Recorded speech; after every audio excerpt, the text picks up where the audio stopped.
Allah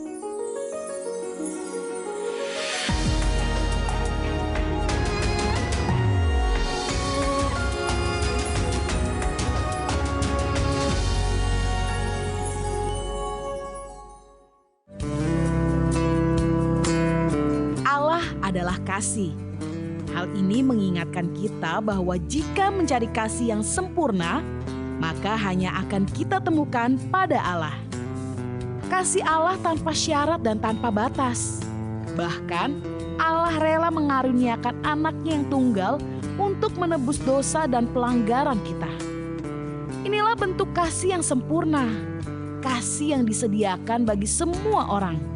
Tapi pertanyaannya, bagaimana dengan kita? Percayakah kita dengan pengorbanan Tuhan yang adalah perwujudan kasih Allah yang sempurna?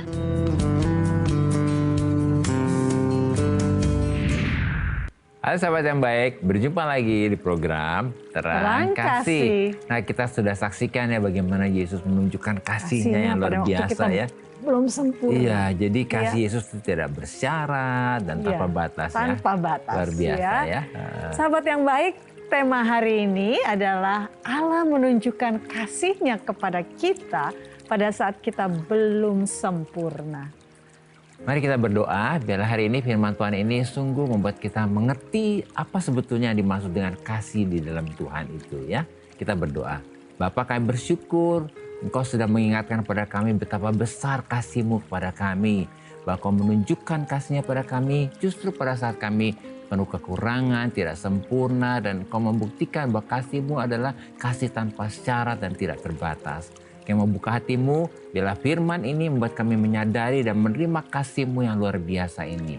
Di dalam nama Yesus kami berdoa. Amin. Amin. Sebelum kita baca firman Tuhan, mari kita katakan apa kata Tuhan tentang diri kita. Bahwa saya spesial di mata Tuhan. Saya berharga di mata Tuhan. Ya, saya sangat dikasihi Tuhan. Kehidupan saya dan masa depan saya bersama Tuhan adalah sungguh amat baik. Katakan amin. Amin. Nah, sahabat yang baik, mari kita baca firman Tuhan ini dari Roma pasal 5 ayat yang ke-8. Demikian firman Tuhan. Akan tetapi Allah menunjukkan kasih-Nya kepada kita oleh karena Kristus telah mati untuk kita ketika kita masih berdosa. Mari kita baca dalam versi The Passion Translation, Roma 5 ayat 8. Demikian firman Tuhan. Tetapi Kristus membuktikan gairah cinta Allah yang besar kepada kita dengan mati menggantikan kita ketika kita masih terhilang dan tidak mengenal Allah. Amin. Wah, luar biasa ya. Iya. Dia menunjukkan gairah cintanya kepada kita. Ya. Wah, luar biasa. Di dalam Kristus kita adalah pribadi yang dikasih oleh Tuhan. Amin ya. Sebab firman Tuhan mengatakan dengan sangat jelas bahwa Yesus telah menunjukkan dan membuktikan gairah kasih-Nya besar kepada kita pada waktu kita masih berdosa. Arti kata menunjukkan, yaitu sunistemi bahasa Yunaninya, artinya adalah Yesus telah mendemonstrasikan, membuktikan, memanifestasikan, memperlihatkan, memamerkan, dan menyatakan gairah kasih-Nya yang besar kepada kita pada waktu kita masih berdosa. Wah, luar biasa ya. Jadi kematian Yesus di kayu salib itu dia sudah memamerkan dan membuktikan kasih-Nya pada kita ya. Luar biasa ya. Amin. Jadi ketika kita masih berdosa artinya apa nih? Ketika kita masih terhilang, ketika kita masih belum percaya kepada Yesus, ketika kita hidup tidak benar, ketika kita tidak sempurna, justru pada saat itulah Yesus menunjukkan, membuktikan, memanifestasikan gairah kasih-Nya yang luar biasa besar itu kepada kita. Wow, amin ya. Bayangkan kalau manusia biasanya mengasihi kalau orang itu baik. Nah, itu benar tuh. Atau sempurna dulu gitu ya. Yeah. Tetapi sebaliknya, Yesus justru mengasihi kita dengan gairah kasih-Nya yang besar kepada kita. Amin. Dengan Dia mati di kayu salib pada saat kita tidak sempurna. Kita masih berdosa, kita masih terhilang, dan kita masih belum mengenal Tuhan. Wah, luar biasa ya Wow. kasih Tuhan ya. Sebelum kita sempurna. Biar belum sempurna dia sudah mengasihi kita Iya, ya. luar Amin. biasa. Oleh karena itu kita harus percaya, mengerti dan menyadari prinsip kebenaran firman Tuhan ini tentang kasih ya. Bahwa Yesus yang sempurna justru menunjukkan, membuktikan, memanifestasikan dan mendemonstrasikan gairah kasih yang besar itu kepada kita pada saat kita tidak sempurna. Nah, inilah kebenaran. Inilah kasih agape. Amin, ya. Dan inilah kasih Tuhan. Iya. Bahwa kita adalah pribadi yang sangat dikasihi oleh Tuhan. Amin. Sebab Yesus mengasihi kita bukan karena apa yang kita lakukan. Iya. Bukan karena perbuatan kita. Atau bukan karena usaha kita. Iya. Tetapi Amin. oleh anugerah Tuhan, kita sangat dikasihi oleh Tuhan berdasarkan apa adanya kita. Amin. Amin. Bayangin ya kita dikasih berdasarkan apa adanya gitu ya. Sangat luar Iya. biasa ya. Padahal kalau orang mengasihi kita tunggu dulu ya. Kalau Iya. kita baik baru dikasihi ya. Jadi kita mendapat penerimaan penuh Iya. dari Dia. Amin. Tanpa Wah, syarat. Tanpa syarat. Amin. Luar biasa ya. Jadi kasih Yesus adalah kasih yang tidak menuntut kesempurnaan kepada kita. Amin ya. Tetapi justru kasih yang apa? Menerima ketidaksempurnaan yang ada pada kita. Supaya apa? Supaya oleh kasihnya yang sempurna ini, kita ini yang tidak sempurna menjadi sempurna oleh karena kasihnya. Amin. Oleh karena itu, definisi kasih Allah, kasih itu bukan menuntut kesempurnaan. Iya. Tetapi menerima ketidaksempurnaan dan menyempurnakan yang tidak sempurna. Amin. Jadi di dalam Kristus kita melakukan segala sesuatu untuk Tuhan bukan supaya kita dapat dikasihi. Iya. Tetapi kita lakukan semuanya itu sebagai respon kita Amin. kepada kasih Tuhan. Karena kita sudah terlebih dahulu dikasihi. Amin. Ya, nah sahabat yang baik, mari kita baca firman Tuhan ini. 1 Yohanes pasal yang keempat, ayat yang ke-10. Demikian firman Tuhan. Inilah kasih itu, bukan kita yang telah mengasihi Allah, tetapi Allah yang telah mengasihi kita dan yang telah mengutus anaknya sebagai pendamaian bagi dosa-dosa kita. Nah, sahabat yang baik, firman Tuhan mengatakan bahwa kasih adalah bukan kita yang telah mengasihi Allah. Amin. Tetapi Allah yang telah mengasihi kita dengan mengutus Yesus sebagai pendamaian bagi dosa-dosa kita. Amin. Jadi kasih kita kepada Allah adalah respon kita terhadap kasih-Nya yang sudah terlebih dahulu mengasihi kita ketika Yesus mati di kayu salib untuk menebus dosa-dosa kita. Amin. Nah, melalui renungan ini kita dapat menyimpulkan bahwa kasih adalah bukan kita yang telah mengasihi Allah, tetapi Allah yang lebih dahulu mengasihi kita. Sebab Allah menunjukkan kasih-Nya kepada kita pada saat kita tidak sempurna. Iya. Nah, sahabat yang baik, ingat ya, Allah yang terlebih dahulu mengasihi kita. Iya. Dan Dia mengasihi kita sebelum kita sempurna. Iya. Jadi sahabat yang baik, jika ada dari kalian yang saat ini memiliki beban permasalahan, tekanan hidup, minta didoakan, atau ingin bersaksi seputar kehidupan rohani, silahkan DM, komen, atau kirim video ke Instagram @terangkasih_rtv. Jangan kemana-mana, pastikan tetap ada di Terang Kasih. Sahabat yang baik, saya akan membacakan renungan firman Tuhan untuk terang hari ini. Mari kita buka Alkitab kita dan kita mau baca firman Tuhan yang terambil dari Lukas 7 ayat 47. Demikian firman Tuhan. Sebab itu aku berkata kepadamu, dosanya yang banyak itu telah diampuni, sebab ia telah banyak berbuat kasih. Tetapi orang yang sedikit diampuni, sedikit juga ia berbuat kasih. Ini adalah respon dan perkataan Yesus kepada Simon, orang Farisi yang memandang rendah kepada wanita berdosa yang datang kepada Yesus sambil menangis, lalu membasahi kaki Yesus dengan air matanya dan menyekanya dengan rambutnya. Kemudian wanita ini mencium kaki Yesus, dan meminyakinya dengan minyak wangi dari buli-buli pualam yang dia bawa untuk membasuh kaki Yesus. Sementara Simon, orang Farisi yang mengundang Yesus, tidak memberi air untuk membasuh kaki Yesus dan tidak mencium Yesus untuk menyambut Yesus. Oleh karena itu Yesus berkata kepada orang yang merasa dosanya yang banyak diampuni, maka dia akan menjadi orang yang banyak berbuat kasih. Tetapi orang yang sedikit diampuni, sedikit juga berbuat kasih. Jadi kasih kita kepada Yesus adalah respon kita yang menyadari bahwa kita sudah banyak diampuni dan dikasihi. Tuhan memberkati.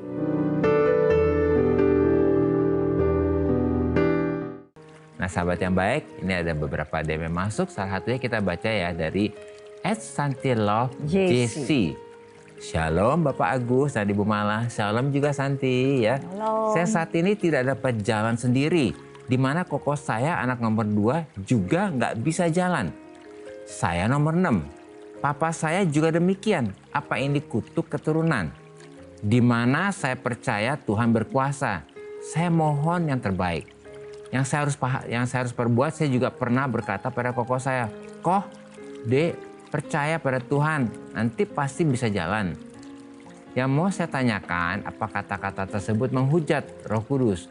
Jika iya, saya mohon ampun. Jika kita menghujat Roh Kudus, pemohon ampun pada Tuhan, kita diampuni. Terima kasih Pak Agus dan Ibu Mala ya. Oke, Santi. Pertama kali dengar DM kamu nih, kita juga rindu. Kita baca DM-nya ya. Kita bisa mengerti keadaannya seperti apa ya, dan pasti hati Tuhan rindu untuk menolong Santi dan keluarga. Jadi hari ini Santi harus tahu ya, Tuhan sangat mengasihi Santi dan keluarga ya, dan Tuhan juga mau menyembuhkan ya. Nah dengan kondisi tidak bisa jalan tadi kan, Santi anak 6. Koko juga anak yang kedua nggak bisa jalan ya. Kemudian dari papa ya gitu ya. Nah memang ada kutuk dalam firman Tuhan dikatakan demikian. Sampai turun beberapa generasi ya. Kita bisa doakan karena di atas kayu salib firman Tuhan berkata bahwa Yesus mati menanggung segala kutuk kita. Ya. Jadi kutuk nggak berkuasa lagi di dalam Yesus, kita sudah menjadi ciptaan yang baru. Dan yang kedua tentunya Santi juga coba waktunya periksa ke dokter, apakah ada masalah genetika ya, ada kelainan seperti itu. Sehingga dalam hal ini kita berdoa juga lebih lebih fokus ya. Kalau ada kelainan genetika kita berdoa karena Tuhan menciptakan kita sempurna. Bahkan di dalam Yesus kita sudah menjadi ciptaan yang baru ya. Iya. Bahkan tadi kan Santi tanya apakah menghujat Roh Kudus, Santi katakan kepada kokonya ya, bahwa kita akan bisa jalan lagi gitu ya. Koko pasti bisa jalan lagi. Nah, sebetulnya kata-kata itu adalah kata-kata iman. Kata-kata yang luar biasa. Dan itu hati Tuhan. Dan itulah hati Tuhan. Tuhan betul. Mau kita mengalami sesuatu yang luar biasa baiknya tentunya ya. Sehingga dalam hal ini Santi, ketika engkau mengatakan hal itu, justru itu sangat yang diinginkan oleh Tuhan, punya iman gitu ya. Dan tentunya Roh Kudus juga senang sekali karena Santi mengatakan bahwa sepertinya begini, tidak ada yang mustahil bagi Tuhan. Bahwa kita juga bisa berjalan lagi. Dan memang ini yang Roh Kudus inginkan sebetulnya, supaya Santi dan Koko dan kita semua saudara, papa juga, semuanya dalam keadaan yang baik dan sempurna. Jadi Santi, biarlah saat ini katakan kata-kata yang sesuai firman. Katakan bahwa kami sekeluarga sudah bebas dari kutuk. Karena itu adalah kebenaran. Karena Yesus sudah mendeklarasikan, mengatakan bahwa dia sudah menyelesaikan segala kutuk, segala sakit, penyakit, dan kelemahan kita. Amin. Jadi hari ini Santi, mari bangkit dan bersukacita dan pegang apa yang Santi percaya itu, yang ditaruh Tuhan di dalam hatimu, bahwa engkau dan seluruh keluarga akan bisa berjalan dengan normal. Amin ya. Yuk kita berdoa ya. Nah sahabat yang baik, kalau mungkin juga ada situasi seperti ini, mungkin ada sakit penyakit yang turun temurun ya seperti itu, jangan takut ya. Karena Tuhan sudah melepaskan kita dari kutuk ya. Dan membebaskan kita. Membebaskan kita dari kutuk. Dan juga kita berdoa hari ini ya untuk Santi dan keluarganya. Kita berdoa ya. Bapa, kami percaya bahwa di atas kayu salib Tuhan sudah menanggung segala kutuk kami. Kami berkata untuk Santi, untuk kokonya, untuk papanya, semua kutuk-kutuk keturunan yang tidak bisa jalan ini diputuskan di dalam nama Yesus. Kuasa Tuhan hari ini membebaskan keluarga ini dari kutuk. Dan kami berkata hari ini Santi berjalan kembali. Amin. Kokonya berjalan Amin. kembali. Papanya juga berjalan kembali. Kayak berdoa Tuhan, kalau mungkin ada kelainan genetika atau yang lain, kami percaya Kau sudah menjadikan mereka ciptaan yang baru. Tuhan. Kami berdoa sempurna ciptaan Tuhan dan kami berkata berjalan. Dan kami berdoa juga untuk sahabat yang baik yang hari ini sedang mengalami sakit atau kondisi yang seperti ini. Kami berkata oleh bilur-bilur Yesus jadilah sembuh. Dan kami berkata kesembuhan terjadi, terima ini di dalam nama Yesus kami berdoa. Amin. Amin. Nah ini ada DM lagi nih. Yuk kita baca ya. Dari Marlina Effendi. Iya. Shalom terang kasih, saya mau cerita. Saya baru 3 tahun menikah dan sampai sekarang belum dikarunia anak. Sebenarnya saya dan suami saya tidak masalah, mungkin belum waktunya. Tuhan berikan anak kepada kami. Tapi yang saya bikin sakit hati, orang-orang di sekitar saya baik keluarga atau tetangga yang selalu menyindir. Kenapa belum punya anak? Dan main asumsi sendiri. Sempat juga karena tidak tahan, saya jadi emosi dan meladeni mereka. Tapi untung saya punya suami yang selalu menahan saya. Tapi saya kesal. Rasanya saya tidak mau bertemu dengan orang-orang jahat itu lagi. Walaupun itu saudara atau tetangga saya. Iya. Wow. Oke, yang pertama Marlina tenang ya. Iya. Shalom. Tadi kan udah dibilang shalom ya. Iya. Artinya tenang dulu ya Marlina. Oke, silakan Iya. ya. Kita mengerti lah apa Iya. yang dirasakan oleh Marlina ya. Jadi sensitif ya. Iya, setiap mungkin ditanya setiap hari, waduh. Sopan dong gitu ya. Terus disindir-sindir Udah ya. periksa dokter belum kan gitu kan. Nggak habis-habis pertanyaannya. Ya Marlina, kami mengerti hal itu ya. Iya. Satu hal yang kami ingin juga sampaikan gitu ya. Tadi kita baca firman Tuhan bahwa Abraham itu tidak melihat fakta yang ada. Tapi dia percaya sekali bahwa Tuhan sanggup melaksanakan apa yang dijanjikan. Ya. Jadi hari ini Marlina biarlah saat ini Marlina juga melihat. Bukan, wah saya belum punya anak. Wah ada masukan macam-macam nih dari luar. Tapi beli fokus kepada Tuhan. Responnya harus benar ya. Percaya bahwa Tuhan pasti memberikan kepada Marlina pada waktunya. Dan semuanya akan menjadi indah pada waktunya. Dan lagi pula ketika kita mempersiapkan diri untuk bisa hamil, kita perlu tenang. Nah, itu kita penting. perlu shalom, kita perlu sukacita, syukur. Mengapa atmosfernya mesti positif ya. Atmosfer positif. Karena kita sedang mempersiapkan supaya jadi hormon-hormonnya semua jadi bekerja baik. Bekerja dengan sangat baik ya. Oleh sebab itu Marlina saat ini ya kita mengerti kalau Marlina emosi. Tapi boleh tidak Marlina katakan kepada Tuhan, curhat sama Tuhan. Curhatnya jangan kepada manusia. Curhatnya kepada Tuhan. Tuhan, aku nih bicara aja kepada Tuhan. Saya Aku tadi nih kesel ada orang begini. Tapi Tuhan, aku percaya Engkau adalah Allah yang baik. Aku hanya berharap kepadamu karena Engkau yang sanggup memberikan kepadaku apa yang aku rindukan. Dan tidak ada yang mustahil bagimu.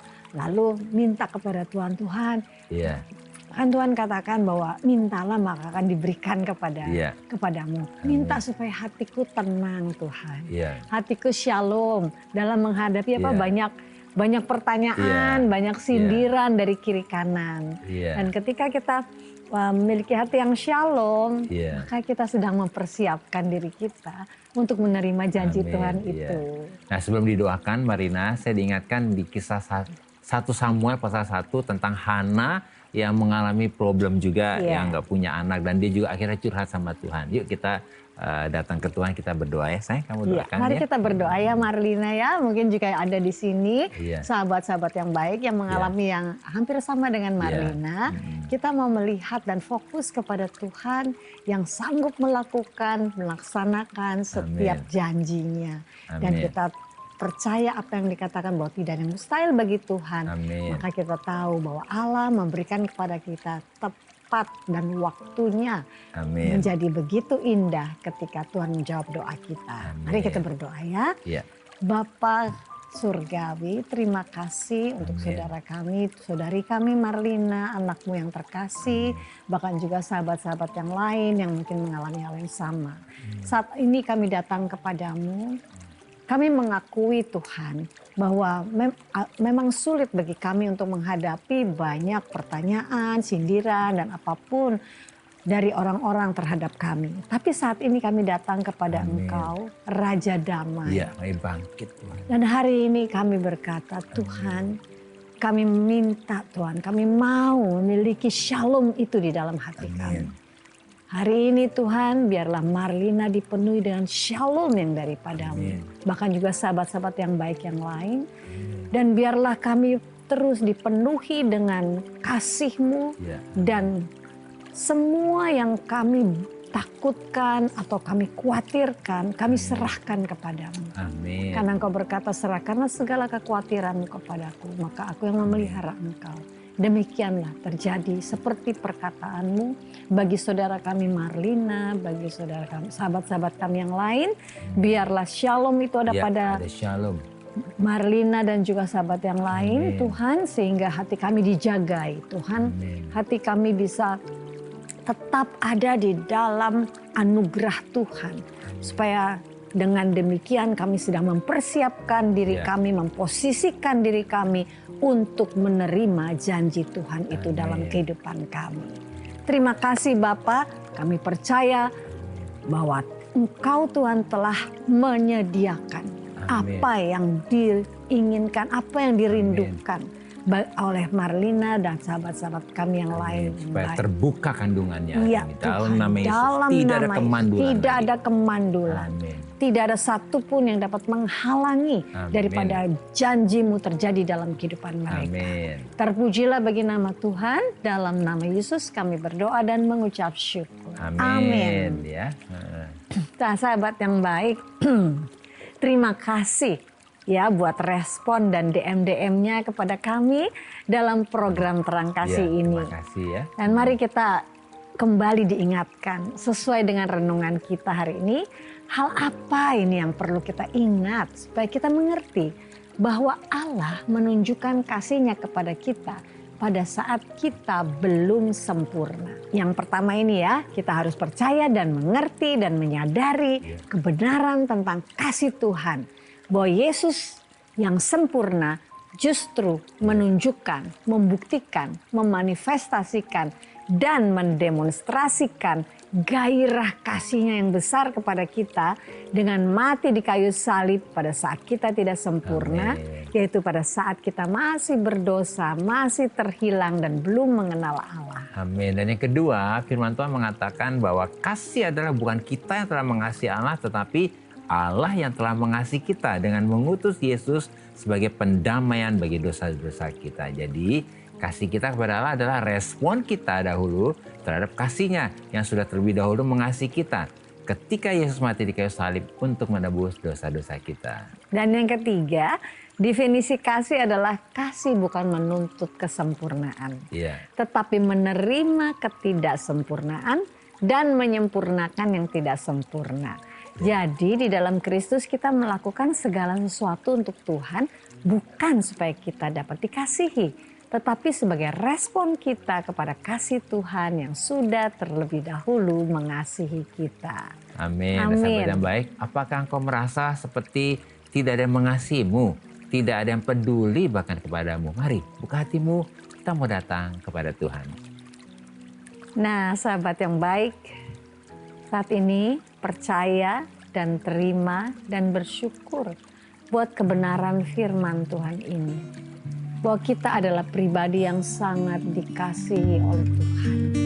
Oleh karena itu mari kita buka hati kita dan persilakan Roh Kudus untuk mengalirkan dan memenuhi kita dengan kasih-Nya, supaya kita saat ini direndam di dalam kasih-Nya. Amin. Ku ingin selalu Di dekatmu, ku ingin selalu bersamamu, ku ingin selalu di hadiratmu, menikmati kasih-Mu. Kau Membuatku jatuh cinta, tenggelam dalam kasih-Mu. Kau membuatku bersuka cita dalam cinta-Mu, Tuhan. Sungguh Bapa, kami sangat bersyukur karena oleh anugerah-Mu Tuhan, kasih Kristus yang sempurna telah menerima kami yang tidak sempurna. Sehingga kami tidak sempurna, yang tidak sempurna ini menjadi sempurna oleh kasih Kristus. Kami bersyukur bahwa di dalam Kristus kami bukan lagi berusaha untuk melakukan segala sesuatu untuk Tuhan supaya kami dapat dikasihi, tetapi sebagai respon kasih kami kepada Tuhan yang sudah mengasihi kami. Dalam nama Yesus. Amin. Terima kasih sahabat yang baik sudah setia menyaksikan program Terang Kasih. Dan sahabat yang baik, jika dari saudara yang memiliki beban permasalahan, tekanan hidup, minta didoakan, atau ingin bersaksi seputar kehidupan rohani, silakan DM, komen, atau kirim video ke Instagram @terangkasih_RTV. Sampai jumpa kembali di episode selanjutnya. Tuhan memberkati. Kau membuatku jatuh cinta